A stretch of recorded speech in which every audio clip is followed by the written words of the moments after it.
Hello mga ka-taxpayer. So ngayon, ituturo ko sa inyo kung papaano nga ba yung DIY na pagpa-file ng percentage tax. So ito yung pag-uusapan natin ngayon, no? Papaano nga ba yung pagpa-file ng percentage tax.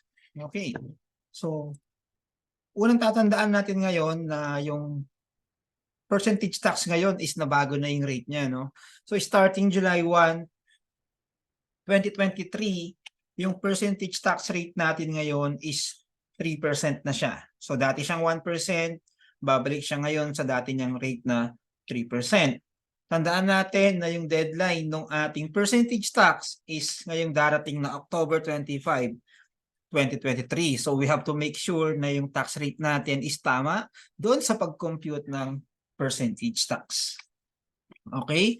So, question, ano nga ba yung percentage tax? Sabi dito, percentage tax is a national tax measured by a certain percentage of the gross selling price or gross value in money of goods or sold or receipts or earnings derived by any persons engaged in the sales of services. So actually no, hindi lang naman sa sales of services including sales of goods. So sino nga ba yung mga subject sa percentage tax? So primarily yung mga subjects sa percentage tax is yung mga non-VAT registered na taxpayer. So, ibig sabihin, kung yung business mo is naka-register sa BIR as a non-VAT taxpayer, so we are required to pay percentage tax. So, sabi din dito, based daw yan dun sa gross selling price. So, hindi kasama dyan yung mga expenses natin, hindi siya i-deduct, no? So, based lang siya dun sa sales natin. Okay. So, ngayon, paano nga ba? Compute natin. Let's have an example kung paano ba i-compute yung percentage tax. Okay. So, ngayon, paano ba i-compute ang percentage tax? So, ang unang-unang kukunin mo is yung benta mo o yung mga transactions mo within the quarter na pina-file mo. So, basically, ang pinag-uusapan natin ngayon is yung third quarter ng 2023. So, for example, sales mo ng July is 900,000, August is 300,000, September 300,000. So ang total sales mo ngayon is 1,600,000.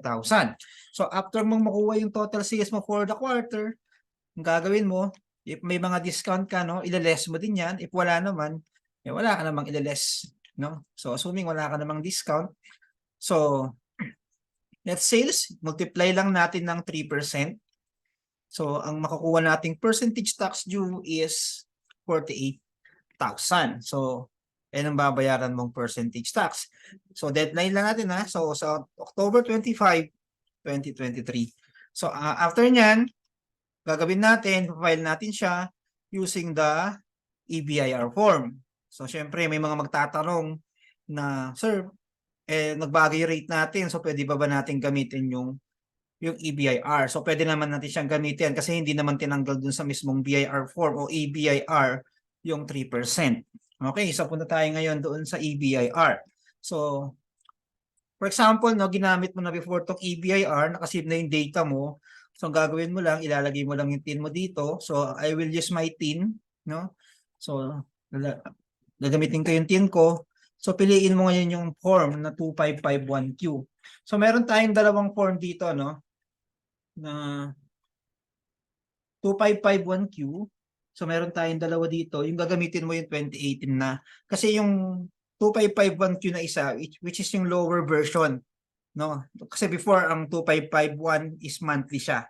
So huwag mong gamitin yung 2551Q lang, gamitin mo yung 2018 version. So pag kinlik mo yung 2018 version, okay, pila mo lang siya. So lalabas dito yung pagpa-filean mo. Hintayin lang natin no, habang nag-load siya. So, tatandaan mo, no, yung form na gagamitin mo is yung 2551Q 2018 version. So, itik mo tong calendar and then yung period na pinafile natin, so third quarter.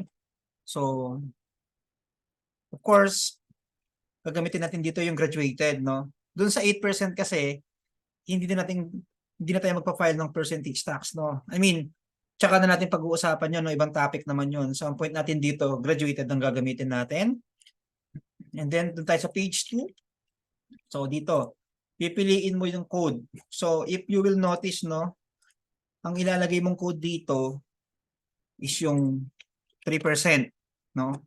So pakita ko lang din sa inyo. Eh bakit nga ba dalawa yung PT10 dito? O bakit nga ba marami yung option dito, no? So actually, kaya marami yung mga rate natin diyan, no? Kaya madami yung rate natin diyan kasi nga hindi lang naman kasi 3% ang percentage tax, no? Hindi lang 3% ang percentage tax. Okay? So meron pa tayong ibang tax rate. So mag-focus lang muna tayo doon sa 3%. So kapag pinili mo tong PT10 na to na nasa taas, ang rate na lalabas diyan, if you will notice, no, 3%. Okay? 3% yung lalabas diyan, ayan, no. Makikita mo diyan yung 3%. So pinili mo dito yung unang PT010. So pag pinili mo naman yung pangalawa, yung pinakailalim na PT010, ang lalabas diyan is 1% na. Okay. So ang pipiliin natin diyan yung pinakauna na PT010. So ilagay natin yung PT010, 1,600,000. Okay, so if you notice, no, na-compute na yung babayaran nating percentage tax. So ito yung babayaran natin. So balik tayo ngayon sa page 1. Okay? So makikita mo ngayon dito yung babayaran mo, yung 480,000. Ito na siya. Kita lang natin para mas clear. Ayan, 480,000. So siya na yung lumabas kanina, no? Doon sa filing natin. Diba? Ito, nakuha natin kanina na, sorry, 3%, no? 48,000. Mali yata. Napasobra lang ako ng 0. So ulitin natin to. So yan, 1.6 million, 48,000. So after nating malagay yan, pag okay na tayo dyan sa info na nilagay natin dyan, huwag nating kalimutang i-validate yan. Okay, so huwag nating kalimutang i-validate yan para ma-submit natin yung form. Okay, so huwag mong kalimutang i-validate yan, and then piprint mo siya ng 3 copy if manually ka magbabayad sa bangko o kaya doon sa mga accredited agent natin. So 3 copies, of course yung isa babalik sa atin, and then after mong siyang na-print, so you have to submit, no? So bakit importante na ma-submit itong form na to? So kahit na nakapagbayad ka on time, no? Kapag hindi mo na siya na-submit during the time prior dun sa deadline natin, eh magkakaroon ka pa rin ng penalty. So importante na na-submit mo to, no, importante na submit mo to tapos nabayaran mo siya on time. Kahit na nabayaran mo siya on time, pag hindi mo siya na-submit on time, possible na magka-problem tayo, possible na magka-penalty pa rin tayo, no. So take note lang, pag gumamit tayo ng EBIR, isang beses ka lang gumamit ng EBIR, all throughout dun sa filing mo, kailangan gumagamit ka na ng EBIR kasi ma-activate yung pagsasubmit mo ng form through EBIR, no. So wag mo lang kakalimutan. So after nyan, babayaran mo na siya. Okay? And then, tapos na yung pagpapile natin ng percentage tax using the EBIR form. So, kung may mga question kayo, huwag niyong kalimutan i-comment dun sa comment box natin, no, para masagot natin or we can create another video. So, once again, no, maraming salamat and huwag tayong makalimot, no, huwag natin kalimutan subscribe yung channel ko at i-like yung video. Maraming salamat.